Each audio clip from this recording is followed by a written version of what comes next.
Para mahasiswa dan mahasiswi semester akhir seluruh Indonesia, skripsi yang bagus itu adalah skripsi yang cepat selesai. Oleh karena itu, saya akan menyajikan 5 judul skripsi khusus untuk jurusan ilmu komunikasi yang paling update tetapi mudah dilakukan, mudah dikerjakan. Karena jelas objeknya, masalahnya apa jelas, kemudian nanti tinggal menyesuaikan di mana lokasi yang akan diambil di tiap-tiap daerah, karena judul yang saya buat ini bisa digunakan untuk berbagai tempat di lingkungan masing-masing. Oke, supaya tidak berlama-lama, kita akan bahas satu persatu 5 judul skripsi jurusan ilmu komunikasi ini disertai dengan rumusan masalahnya supaya teman-teman bisa lebih mudah untuk menyusunnya di proposal skripsi.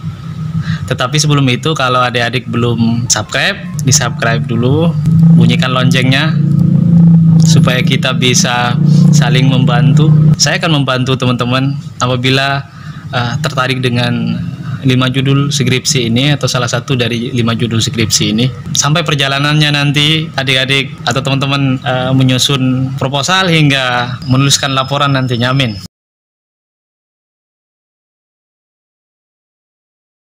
Komunikasi persuasif Dinas Kesehatan daerah dalam mengkampanyekan protokol kesehatan pada masa pandemi COVID-19.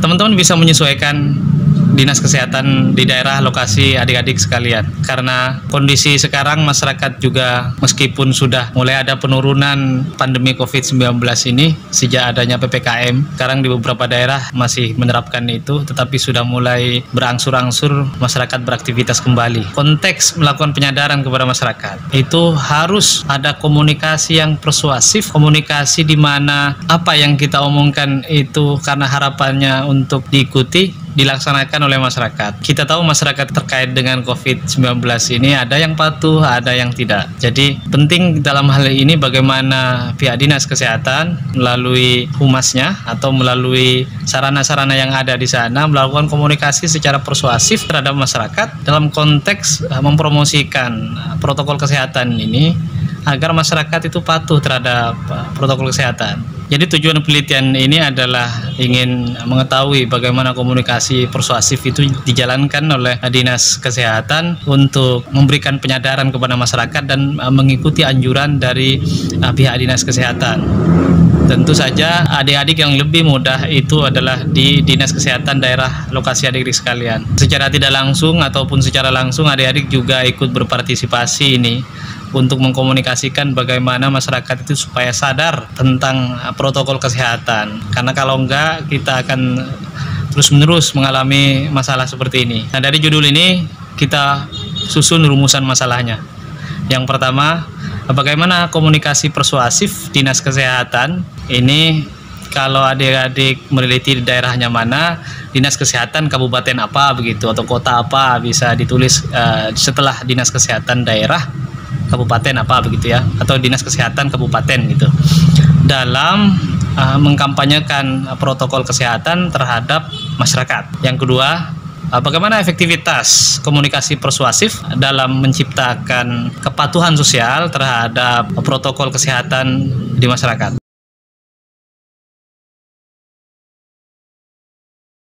Judul yang kedua, peran komunikasi organisasi, perusahaan, atau pemerintah daerah gitu ya, disesuaikan aja. Jadi kita akan melihat tentang peran komunikasi organisasi, perusahaan, atau lembaga pemerintah, dinas-dinas dan seterusnya gitu di daerah dan lokasi adik-adik sekalian dalam meningkatkan kinerja pegawai di masa penerapan bekerja dari rumah. Kan kita ini work from home ya selama pandemi ini, meskipun sekarang ada yang bekerja ke kantor tetapi tetap dibatasi. Jadi ini konteksnya peran komunikasi organisasi perusahaan itu dalam meningkatkan kinerja pegawai di masa penerapan kerja dari rumah selama pandemi COVID-19. Karena kalau tidak ada komunikasi organisasi yang baik dari level atasan, dari struktur, dari pimpinan dan seterusnya, seterusnya dan seterusnya. Karena kita tidak bisa berinteraksi secara langsung, maka bisa jadi pegawai itu ya motivasinya berkurang, atau job desk yang diperankan oleh masing-masing pegawai itu kinerjanya kurang baik. Oleh karena itu, peran komunikasi organisasi selama penerapan bekerja dari rumah atau work from home ini penting untuk kita teliti. Apalagi sekarang itu pelayanan publik itu harus jalan terus, karena kalau tidak berjalan ya kita akan kesulitan untuk melakukan aktivitas, untuk berusaha dan bekerja dan seterusnya. Kita susun pertanyaan penelitiannya. Bagaimana peran komunikasi organisasi, perusahaan atau lembaga, pemerintah daerah dan seterusnya, kamu tinggal tuliskan di situ daerah mana, lokasinya mana, atau perusahaan apa dan seterusnya, dalam meningkatkan kinerja pegawai selama penerapan bekerja dari rumah akibat pandemi COVID-19. Yang kedua, media komunikasi organisasi apa yang efisien dalam memotivasi kinerja pegawai? Jadi ini yang ditanyakan adalah media komunikasi organisasi itu disalurkan melalui media apa? Apakah media grup WhatsApp atau media-media lain, Zoom meeting, Google Meet dan seterusnya. Lalu kemudian strategi pimpinan itu untuk meningkatkan motivasi itu bagaimana komunikasi organisasi yang relevan, yang efisien, yang berkualitas pada masa bekerja dari rumah itu. Karena kita itu kan komunikasinya melalui media tertentu, kita tidak bisa melakukan interaksi berkomunikasi secara langsung. Kalau kita berkomunikasi secara langsung itu akan lebih memungkinkan, karena kita itu bisa tahu keberadaan pegawai kita masing-masing atau pegawai pemerintah itu.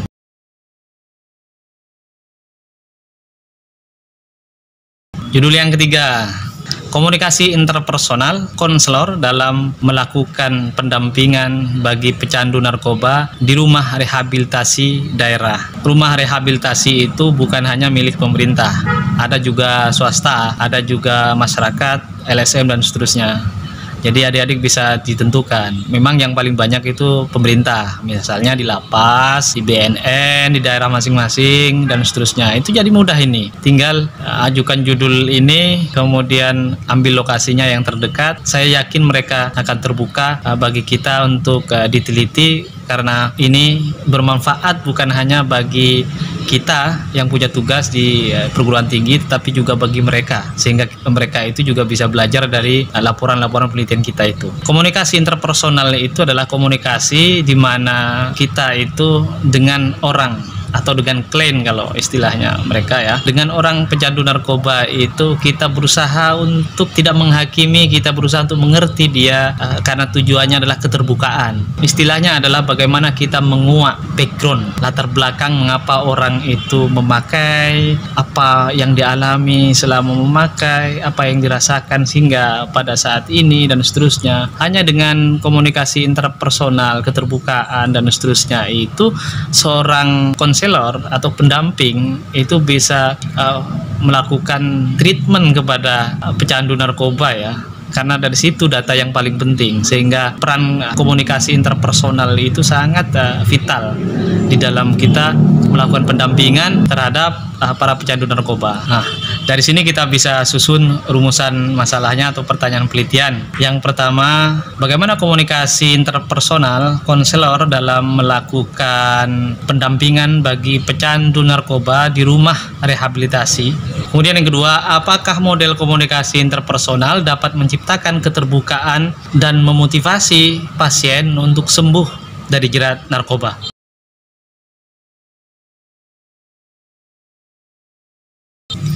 Judul yang keempat, komunikasi kelompok dan konsep diri generasi Z. Di situ bisa ditaruh dalam kurung atau titik 2, studi deskriptif tentang gaya komunikasi kelompok dan konsep diri remaja generasi Z. Adik-adik, ini objeknya bisa anak-anak SMA ya, bisa anak-anak kuliah jurusan komunikasi atau di jurusan yang lain yang itu punya komunitas, punya kelompok yang sangat erat solidaritasnya gitu misalnya. Dari situ kita melihat komunikasi kelompok itu seperti apa, kemudian apakah komunikasi kelompok mereka ini berhubungan dengan konsep diri mereka. Kalau teman-teman pernah membaca Horton Cole, The Looking Glass Self, itu menggambarkan bahwa kelompok komunikasi kelompok, interaksi kelompok, itu akan berpengaruh terhadap konsep diri individu. Komunikasi kelompok, interaksi kelompok itu adalah gambaran dari individu-individu yang ada di situ. Sehingga secara sosial kita ngumpul itu kan karena kita ada kecocokan pikiran, kecocokan obrolan gitu kan. Mari kita susun rumusan masalah dari judul ini. Yang pertama, bagaimana gaya komunikasi remaja generasi Z dalam interaksi sosial sehari-hari pada kelompok mereka. Yang kedua, apakah gaya komunikasi kelompok berhubungan dengan konsep diri remaja generasi Z ini?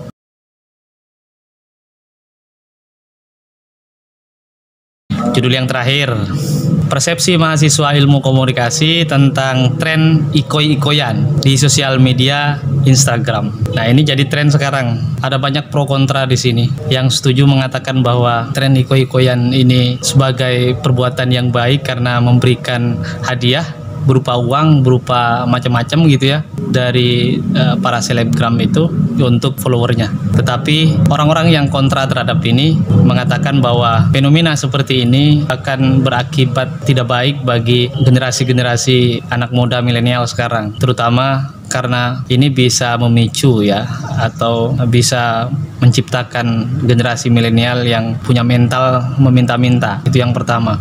Yang kedua, selebgram itu punya hidden agenda. Tentu saja kalau dia memberikan uang dengan cara seperti itu kan bagian dari marketing. Dan kalau ini dilihat dari istilah komunikasi, ini bisa dikatakan sebagai personal branding. Itu artinya ada hidden agenda di balik ini. Dari sini kita bisa susun rumusan masalahnya. Yang pertama, bagaimana persepsi mahasiswa ilmu komunikasi memahami tren ikoi-ikoyan di sosial media Instagram. Yang kedua, apakah tren ikoi-ikoyan memiliki hidden agenda dari para selebgram terhadap followernya? Fokus dari judul yang terakhir ini adalah kita ingin tahu persepsi mahasiswa ilmu komunikasi yang memiliki kesadaran tentang sosial media dan juga memiliki perspektif di balik satu peristiwa komunikasi dan seterusnya, yang hidden di balik peristiwa-peristiwa komunikasi gitu ya.